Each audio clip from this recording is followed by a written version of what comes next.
Y a mi cargo, pues hay tres áreas muy elementales que tienen que ver con ese contacto con la sociedad. La primera es la Escuela de la Bolsa. La Escuela de la Bolsa nace en el año 2002 y los contextualizo un poco en el tiempo. En aquel momento se estaban descubriendo grandes fraudes en empresas tales como WorldCom, Enron, Parmalat, y eso iba a provocar un cambio en la modificación o algunos cambios relevantes en el marco normativo en el mercado global, y obviamente México no era la excepción. En México, en aquel momento del año 2002, se estaba a la víspera del alumbramiento de lo que hoy en día se conoce como el Sistema Internacional de Cotizaciones. Hoy el mercado global, sí, el mercado global o el SIC es prácticamente un sinónimo. Esa plataforma hoy en día tiene más de 3.604 activos, donde la mitad de ellos son títulos accionarios de las empresas más relevantes del mundo que no sean mexicanas. Si pensaste en empresas como Alphabet, Amazon, Apple Computer, Microsoft, Tesla, en fin, a mí me gusta el fútbol, la Juventus, la Lazio, es justo en el SIC donde puedes comprar ese tipo de instrumentos y poder tener una cartera ampliamente diversificada con instrumentos locales, tanto como instrumentos internacionales.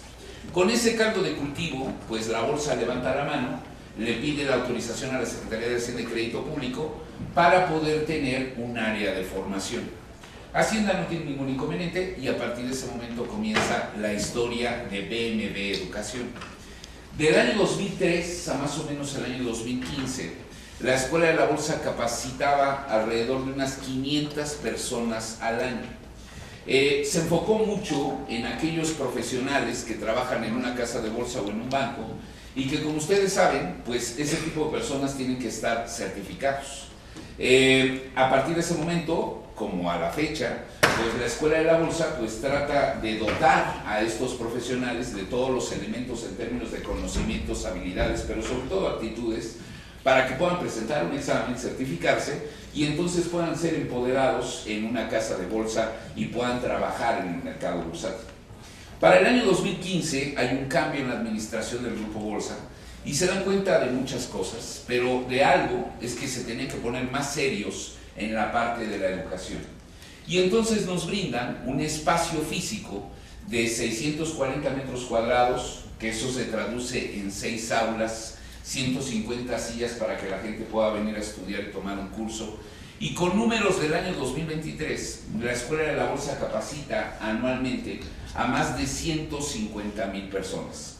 Déjenme decirles que para la Escuela de la Bolsa le vino como anillo al dedo la parte del COVID, porque antes del COVID, pensar en tener un alumno de Sonora, Veracruz, Tlaxcala era imposible.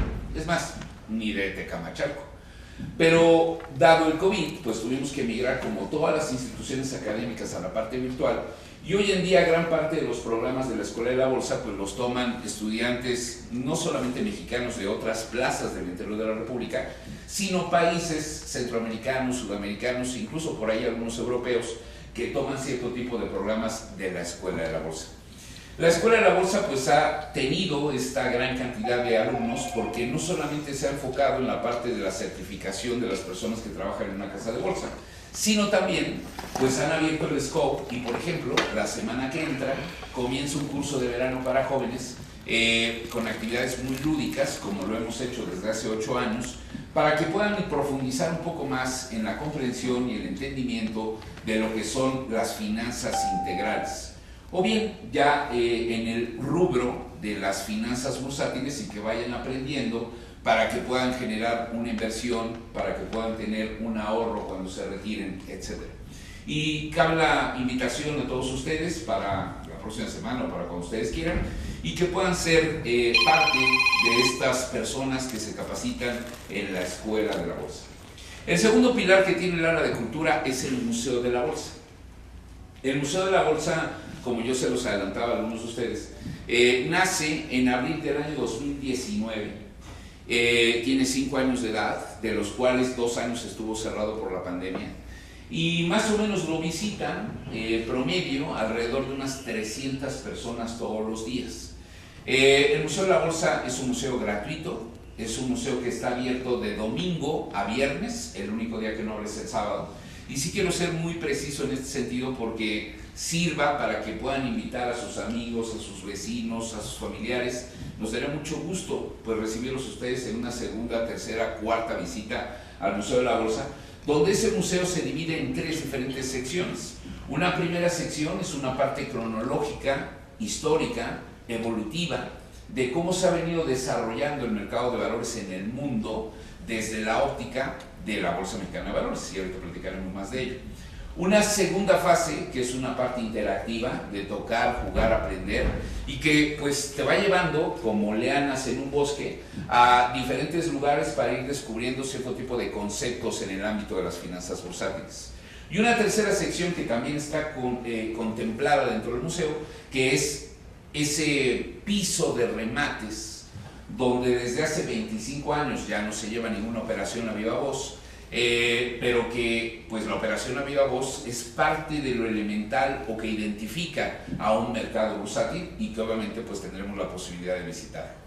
Ahí está el Museo de la Bolsa totalmente disponible para ustedes, sus familias, sus amigos, y nos daría mucho gusto recibirlos más adelante.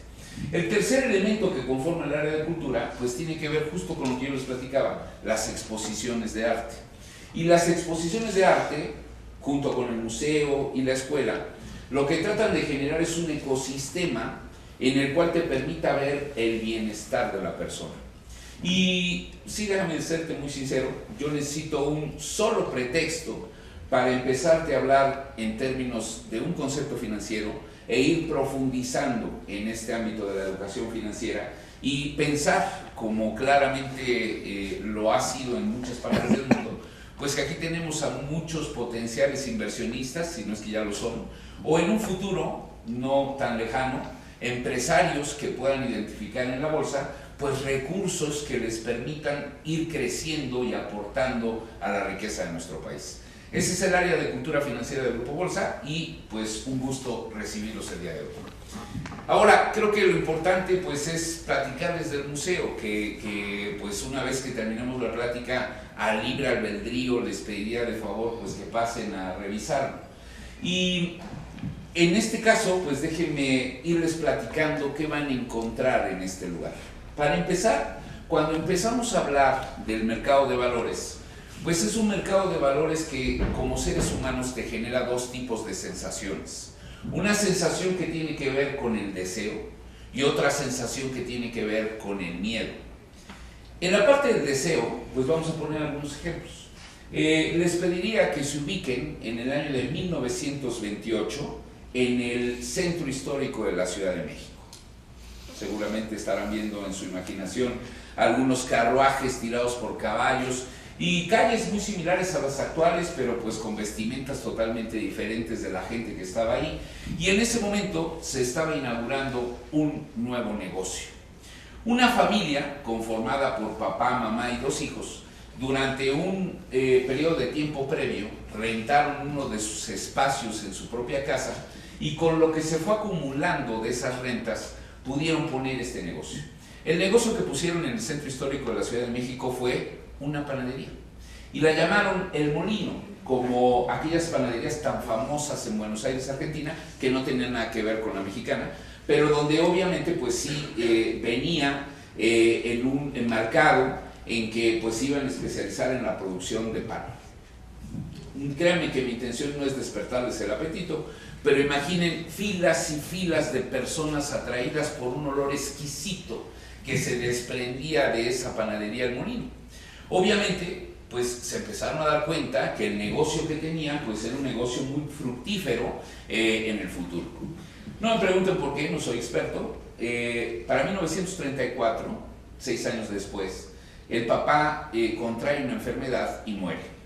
El hijo, con apenas 18 años de edad, toma las riendas del negocio, de nombre Lorenzo y de apellido Servidje, y a partir de ese momento se da cuenta que sería una irresponsabilidad corporativa no tratar de llevar su producto a otros lugares dentro de la Ciudad de México y, ¿por qué no?, fuera de la Ciudad de México a otros estados dentro de la República Mexicana. Empieza a aliarse con cierto tipo de personas, especialistas en diferentes ámbitos, y para 1945, antes de que cerraran las fronteras por la Segunda Guerra Mundial, inauguran su primera planta. La empresa ya tenía un nombre, como recordando el nombre de un joven en italiano, Bambino, pero ahora se iba a llamar, ¿cómo? Bimbo. En 1945 se crea Bimbo, y obviamente pues empieza a conquistar otros estados dentro de la República Mexicana. Para 1981 llega a la bolsa. Y llega a la bolsa y empieza a tomar recursos de un mercado de valores. Y obviamente, si tú quisieras hacerme una pregunta de aquellas difíciles, probablemente te aconsejaría alguna. Oye, Gerardo, ¿cuántas fábricas de Bimbo existen en el mundo y en dónde están? Sería difícil de contestar, porque Bimbo es un líder panadero a nivel internacional y tiene más de 203 fábricas en todo el mundo. Es más difícil tratar de ver dónde no está Bimbo a dónde sí está Bimbo. Oye, en Asia está Bimbo. A pesar de que la dieta del asiático y el occidental son totalmente diferentes, el pan Bimbo asiático está hecho de frutas y verduras. Y también ahí, pues son líderes y que obviamente pues es una empresa orgullosamente mexicana. Les pongo el caso de Bimbo, pero les podría poner el caso de América Móvil o el caso de Grupo México, el caso de Cementos Mexicanos. Y ahí es cuando empezamos a observar que este lugar pues es un lugar que puede llegar a despertar esos sentimientos de deseo, de tratar de empezar a conformar una empresa y que puedan ir creciendo al paso del tiempo. Y aquí voy a empezar a quitar algunos paradigmas que existen alrededor de lo que es un mercado de valores. Probablemente alguno de nosotros piense, oye, en la bolsa solo puedes entrar si eres una gran empresa. Y no es así. La bolsa es para que esta empresa se haga grande al paso del tiempo. En la actualidad, pues tenemos una gran cantidad de empresas que se listan en la parte del mercado de deuda o en la parte del mercado accionario. Así como podríamos observar, pues este sentimiento de deseo, pues claramente aquí se puede fraguar ese tipo de planes. Alguno podría decir, oye, pero nos estás hablando solamente en términos de una empresa y nosotros pues todavía no tenemos una empresa, en un futuro sí. Déjame ponerte otro ejemplo que también podría despertar esta parte del deseo. Y aquí los voy a ubicar no tan lejos, el 20 de febrero del año 2024. El 20 de febrero del año 2024, por estos pasillos donde ustedes andaban, pues también recorrían Emilio Azcárraga, Aguigol, el capitán del Club América y los otros clubes que conforman pues a la familia del Club América, porque se estaba listando Ollamani. Ollamani es una escisión que se hizo de Grupo Televisa para que pudiera generar un negocio diferente a lo que era la televisora.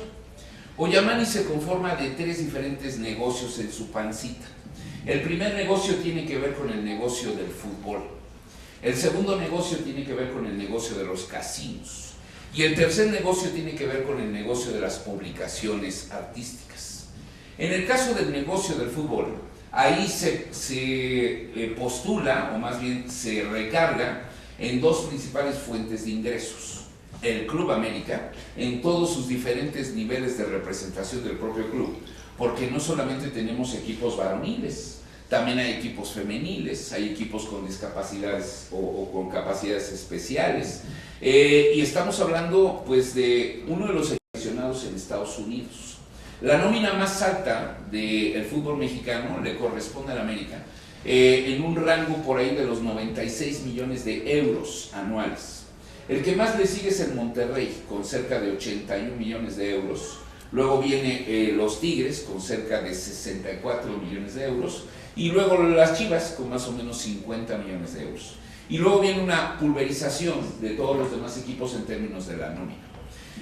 Otra parte importante del América, pues, es que al final del día estamos hablando pues de algo que es muy habitual en la cultura mexicana, el poder tener un equipo y que obviamente pues ahí, en función del deleite de un determinado partido, pues ¿por qué no a partir del 20 de febrero empezar a hablar de finanzas? El otro elemento del fútbol es el proyecto inmobiliario más importante del país.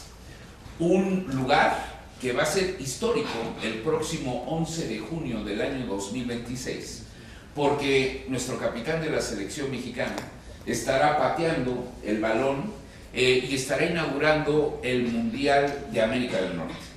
En ese momento, el Estadio Azteca se convertirá en algo icónico.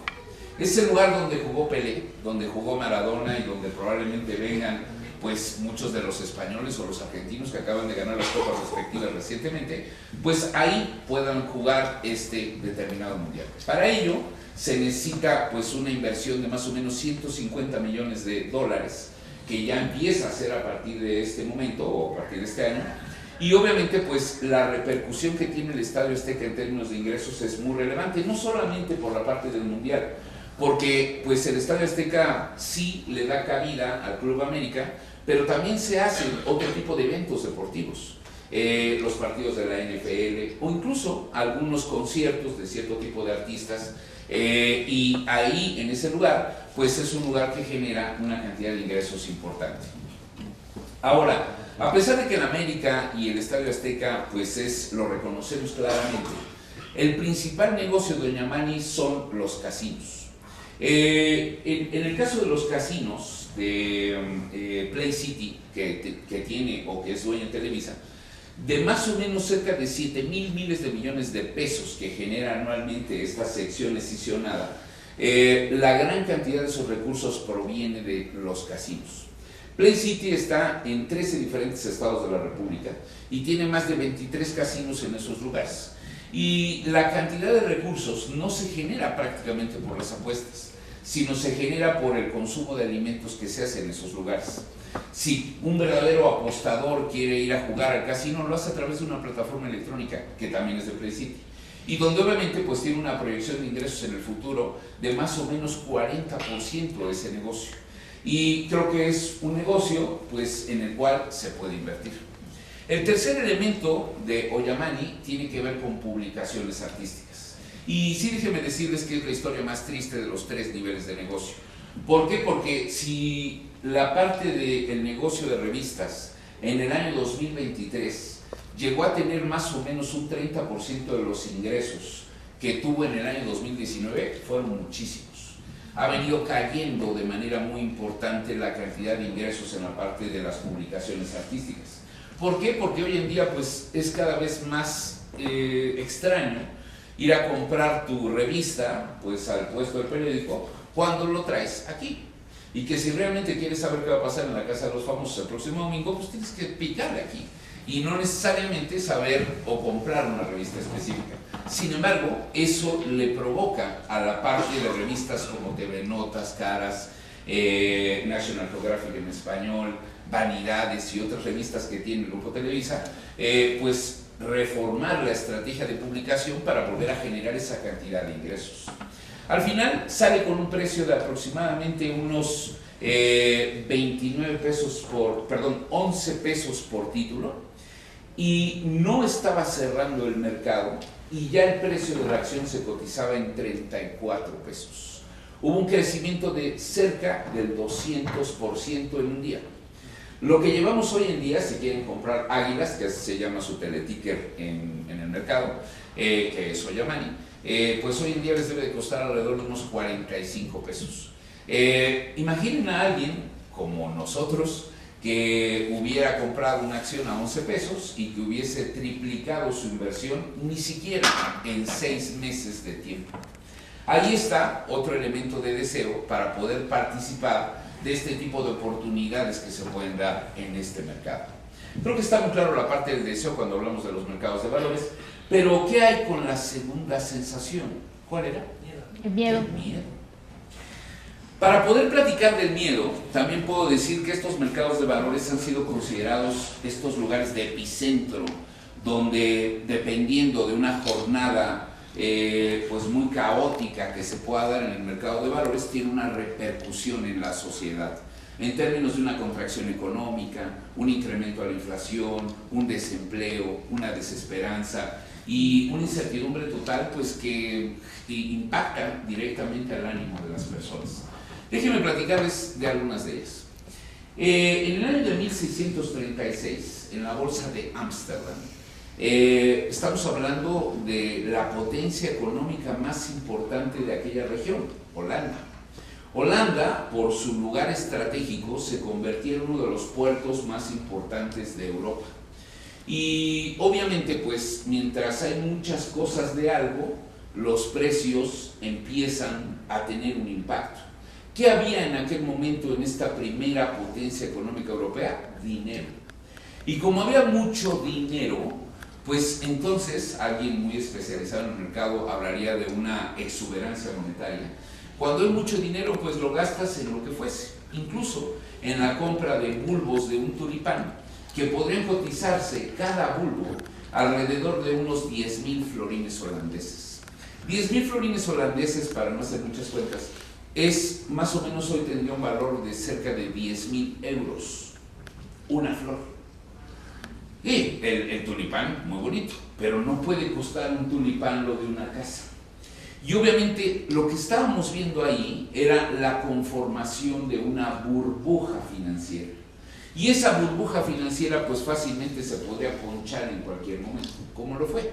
Y empezamos a observar pues esos momentos de caída estrepitosa de los valores que se cotizan en una bolsa, y donde pues ahí, para recuperar esa caída, tienen que pasar mucho tiempo después, meses o años. Una vez que se soluciona ese problema en 1636, viene otro problema, pero en 1929. En 1929, después de 10 años de haber terminado la Primera Guerra Mundial, pues gran parte de las empresas que empezaban a situarse en el mercado de valores requerían recursos. Y esos recursos los podían conseguir en un banco o podían emitir valores en un mercado financiero. Y ahí empezamos a ver cómo empresas como Ford empezaron a descubrir la construcción en línea o en serie de sus automóviles. Empresas como Kimberly-Clark, que eran enfocadas en la parte de atención de salud y artículos de limpieza para hospitales, empiezan a abarcar otro tipo de mercados y llegan a las casas de las familias, sobre todo dándoles un producto a las mujeres muy benéfico en ese momento, y luego que se expande a nivel internacional. Los relojes de pulso ya existían, los relojes que venían directamente en la cintura, pero ahora venían relojes de pulso y que le daban un impulso mayor a la sociedad. Y una cantidad de nuevos bienes y servicios que eran financiados en pisos como estos, las bolsas. Para 1929, específicamente 24 de octubre de 1929, pues se dan cuenta que nuevamente se había conformado una burbuja financiera. Y empiezan a caer los precios de las acciones, y a partir de ese momento Estados Unidos ingresa una gran depresión, que para salir de ella tuvieron que pasar más o menos 20 años. No quiero decir que gracias a la Segunda Guerra Mundial Estados Unidos es lo que es el día de hoy, pero que sin duda le trajo un impacto muy relevante. Para la época de los 80s, específicamente, pues se estaba dando una interconexión entre todas las bolsas del mundo. Se dice que, de acuerdo al horario del este de los Estados Unidos de América, el mercado bursátil comienza a las 6 de la tarde del domingo en Asia, luego Europa, luego América, Asia, Europa, América, hasta que la última ventanilla bursátil cierra más o menos 6 de la tarde en Sao Paulo, Brasil. Pero tiene 5 días por 24 horas cada uno de ellos, donde siempre habrá una ventanilla bursátil para comprar y vender instrumentos. Para la época de los 80s, en Estados Unidos se estaba erigiendo un presidente que era Ronald Reagan, y en Reino Unido pues tomaba el poder Margaret Thatcher. Y ellos empezaban a hablar de una manera mucho más frecuente de la libre transferencia de bienes y servicios, ideas, personas, globalización. Y la globalización pues iba a tomar como punta de lanza los mercados bursátiles. El 19 de octubre de 1987, una fecha conocida como el famoso lunes negro, pues se estaba descubriendo un gran déficit fiscal en Estados Unidos por 3 razones. La primera razón, Estados Unidos había gastado mucho dinero en una guerra fría. La segunda razón es que había un nuevo participante en el comercio internacional que se unía al GATT, cuyo nombre era China. y le empezaba a arrebatar participación de mercado a Estados Unidos, diciendo, oye, no todos mis productos son chatarra, a lo mejor los juguetes sí, pero muchos otros productos tienen la misma calidad de los productos occidentales, incluso mayores, y les empezaban a quitar o a arrebatar esa participación de mercado. Y en estas operaciones a nivel internacional de los propios americanos, pues cuando se empieza a ver esta debilidad crónica de las empresas norteamericanas en el mercado hongkonés, y luego en Londres, y luego se agrava en Estados Unidos cuando llega a Nueva York, y en unas cuantas horas, ese 19 de octubre de 1987, pues el mercado neoyorquino pierde menos 22.3% en términos de capitalización. El gran monstruo bursátil del mundo, en la actualidad y en aquel momento también, perdía más de un quinto de su valor en unas cuantas horas. Hoy en México, tiempo antes, las familias mexicanas dejaban de pagar las escuelas de sus hijos, vendían sus casas, pedían préstamos. ¿Para qué? Para ir a invertir en la bolsa. ¿Y qué va a hacer ahí? No sé. Pero si voy a ganar 630% de rendimiento al año, luego me compro 3 casas. Pero en este grado de desconocimiento de los riesgos que se generan en este tipo de mercado, y en un evento como el que aconteció el 19 de octubre de 1987, mientras que Estados Unidos perdía menos 22.3%, y espero que estén bien tomados de la silla, México perdía menos 75%. Sé que es muy temprano, pero tengo que decirlo. Hubo suicidios, hubo personas que dijeron regresemos al trueque, hubo personas que a la fecha siguen insistiendo en que unas personas que trabajan en la bolsa les robaron su dinero, y no es verdad. Nuevamente una burbuja que se había generado en un mercado de valores y que había ponchado y que había provocado pues una recuperación en muchos años tiempo después. Con todos los mercados interconectados empezaron a haber efectos, el efecto Samba en Brasil, el efecto Tango en Argentina, el efecto Tequila en México en 1994, la crisis .com en 1997 al año 2000, y para el 11 de septiembre del año 2001, muy pocas empresas tenían un plan de contingencia en el caso de que un avión chocara con un edificio. Y no fue un avión, fueron 2. Y no fue cualquier edificio, fueron las Twin Towers en el downtown de Manhattan, a unos cuantos metros de New York Stock Exchange, y obviamente pues ahí un nuevo elemento que distorsionaba y generaba una volatilidad importante a los mercados, el terrorismo. Estados Unidos pues empieza a buscar quién se la hizo para que se la pagaran, y lo encuentran en el año 2003. Y en el año 2003 lo encuentran en el Golfo Pérsico, o bueno, en Medio Oriente, y le dice a la OTAN, ya los encontré, vamos por ellos, ¿no? Y la OTAN como que recula y dice, pues yo tengo dudas, Estados Unidos no se podía detener con sus propios recursos. Esto es importante, ¿por qué? Porque a pesar de que sea Estados Unidos, financiar por sí solo una guerra, tuvieron que haber emitido una cantidad indiscriminada de bonos para que ese dinero pues pudiera ser utilizado en la compra de armamento, en el pago a los militares, en fin. Y cuando hay muchas cosas de algo, los precios caen. Pero ojo con los bonos, porque cada vez que los precios son menores, las tasas son mayores. El comportamiento de precios y tasas en los bonos son indirectamente proporcionales. Si los precios son menores es porque las tasas son altísimas. Y a lo mejor tú no tienes problema de pagar 100 puntos base más de tu crédito inmobiliario, pero yo sí, y él también, y ellos también. Y el sector subprime inmobiliario empieza a contagiar al sector prime, y para el 14 de septiembre del año 2008, un banco que a lo mejor no les dice mucho, Lehman Brothers, se declara en quiebra. Y pues yo me imagino la escena, Lehman Brothers llegando con el tesoro americano o de Estados Unidos y diciéndole, voy a quebrar. Chido, ¿no me vas a rescatar? No. Al no rescatar a Lehman Brothers, fue como si tuvieras frente a ti una torre de Jenga, el juego, le quitaras una ficha de en medio y ver cómo se resquebrajaría el sistema financiero a nivel mundial. En pleno 2024, no hay una cifra en la cual todos estemos de acuerdo de cuál fue el equivalente de la pérdida de la crisis del credit crunch en el año 2008. Siempre hay un vivo, o siempre hay alguien muy aplicado, que dice, mira, haciendo cuentas aquí en las rodillas y todo, más o menos la crisis del año 2008 equivale a 100 veces el PIB de Estados Unidos. Déjenme serles muy sincero, yo no sé ni cómo se escribe, ni cómo se dice esa cantidad. Lo único que sé es que es un buen de lana.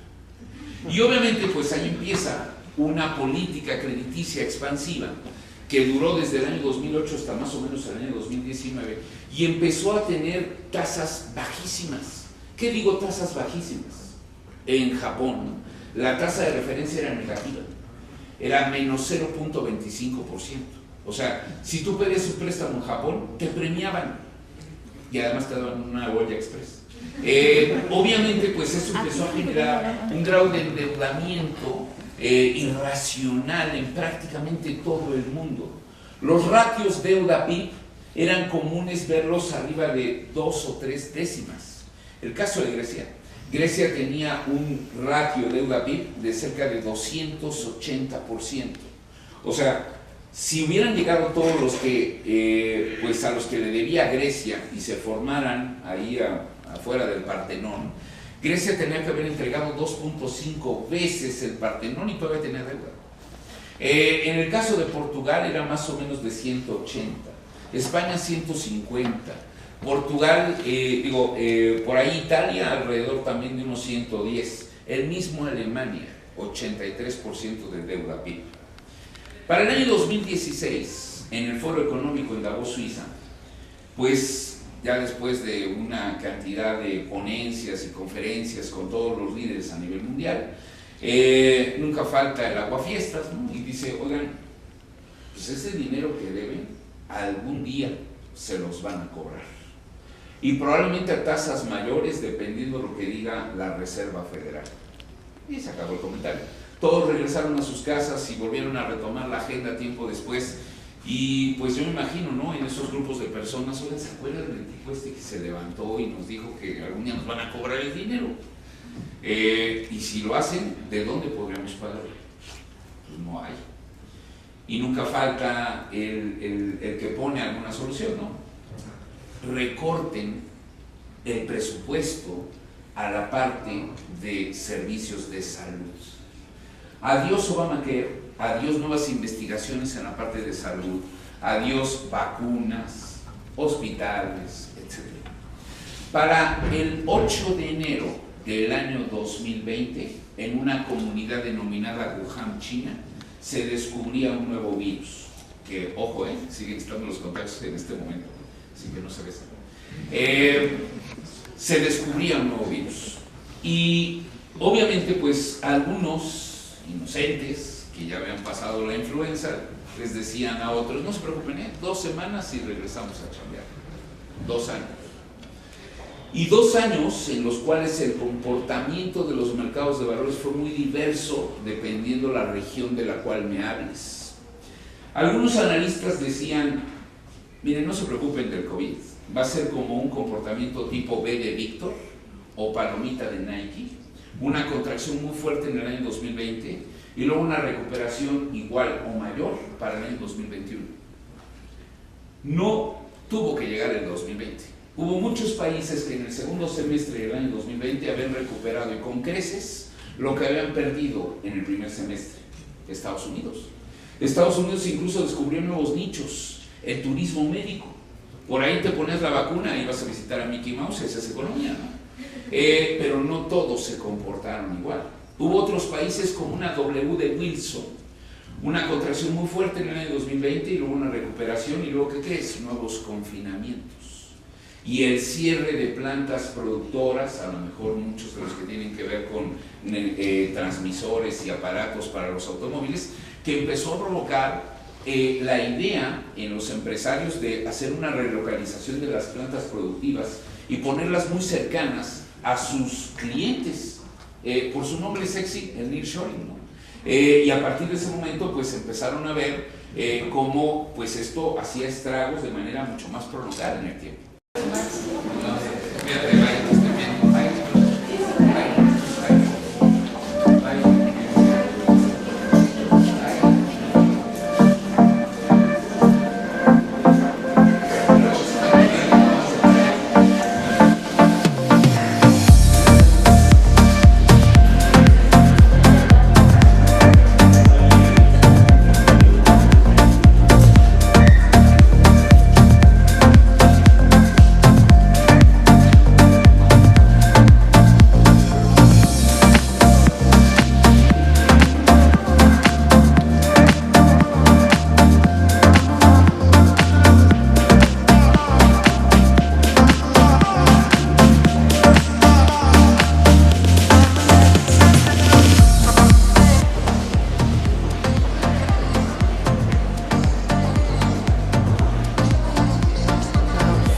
Así que no tengo mucho tiempo, chicos.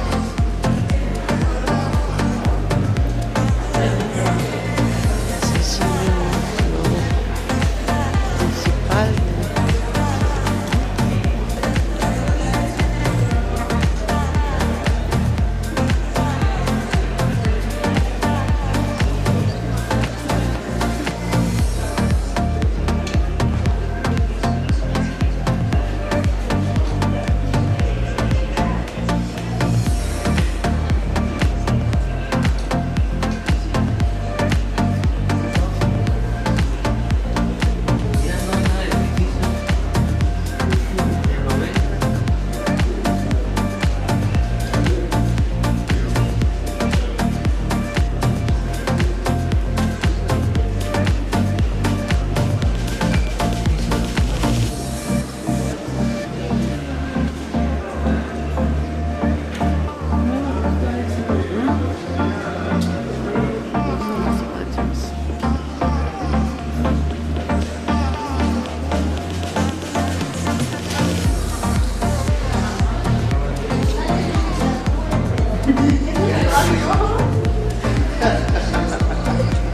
principal.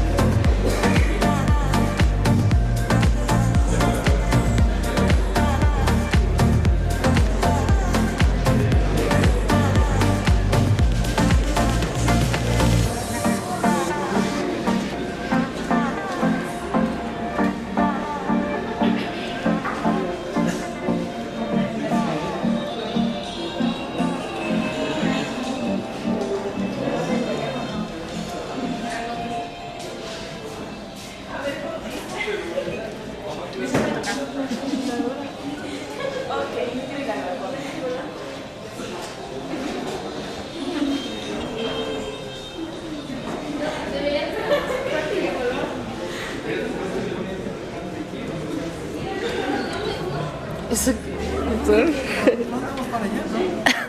¿qué es eso?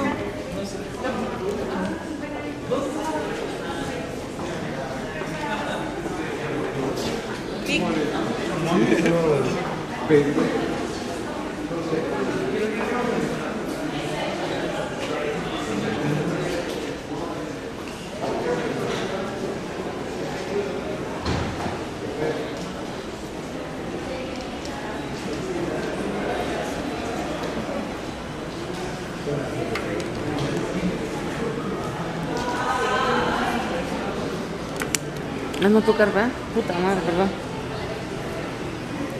Ay, perdón.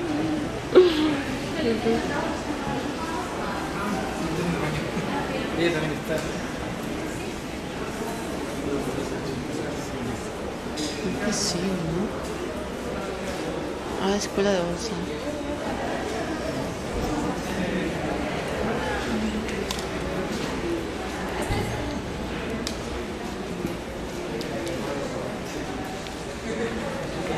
Tequila. Ay.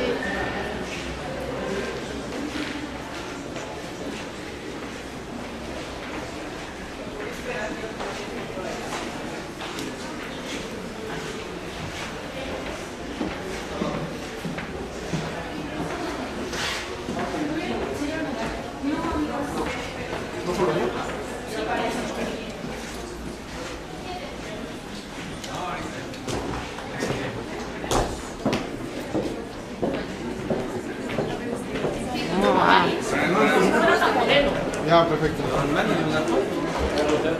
Victoria, una, dos. Una, dos.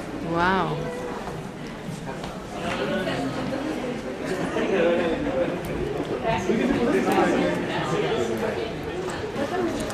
Qué padre.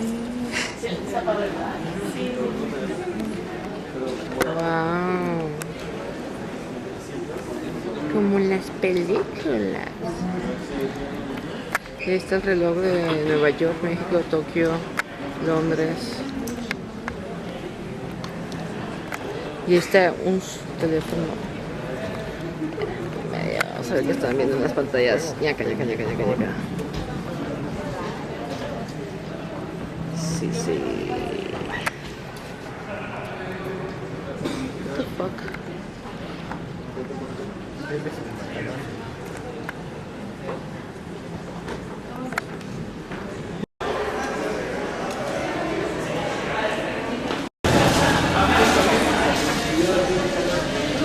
Vamos a hacerlo rapidísimo porque ya tengo a los chicos afuera. Hoy me hicieron bolsa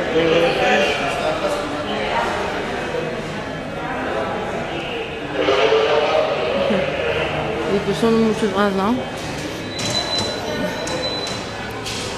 Ahorita vamos a ir al Banco de México y allá les enseño qué hay, ¿no?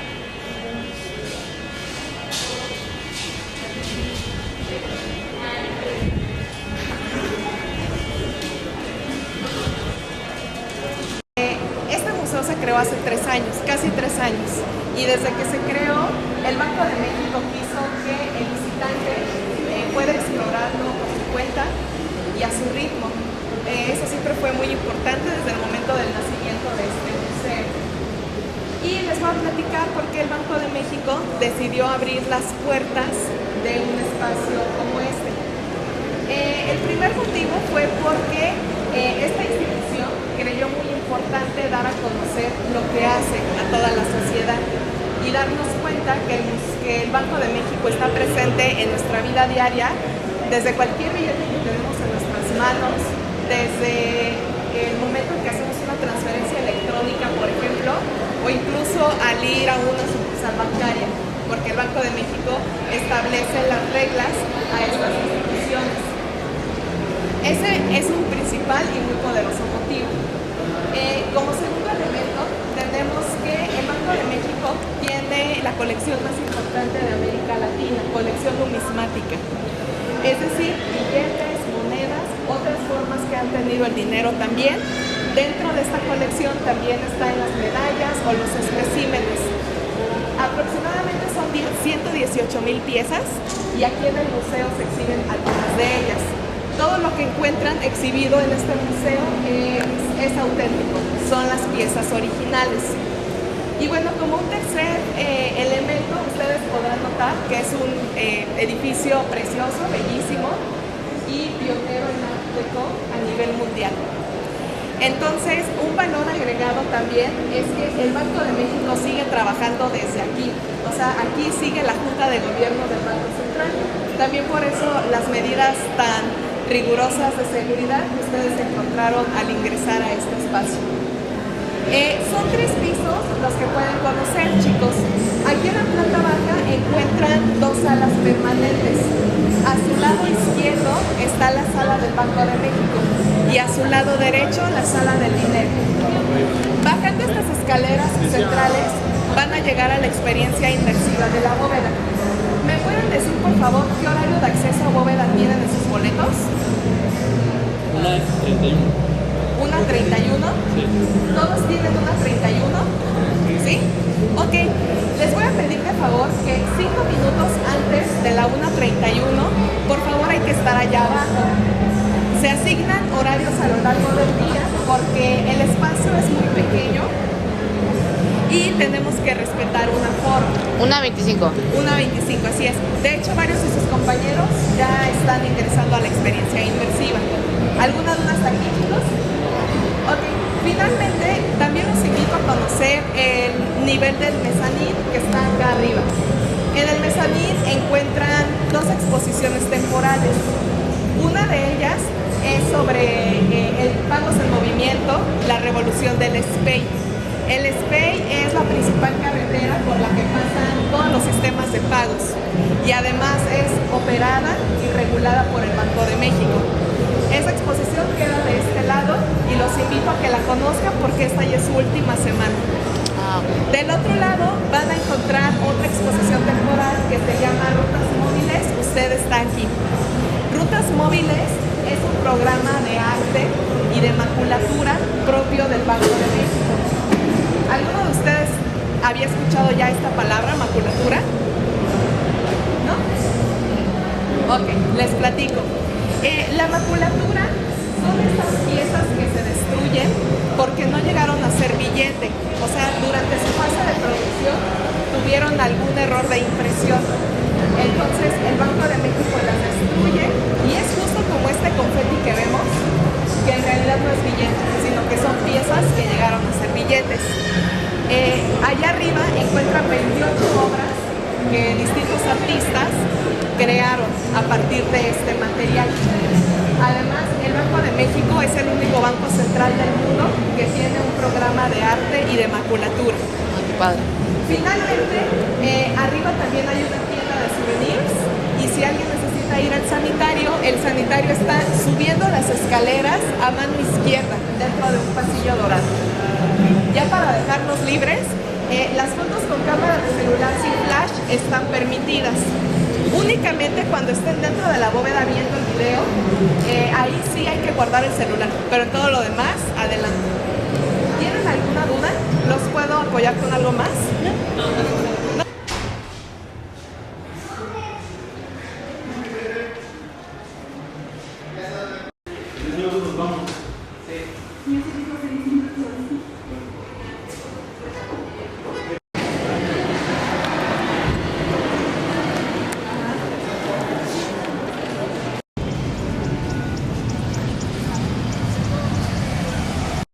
No, no manches. No, por eso. ¿Cuánto durará?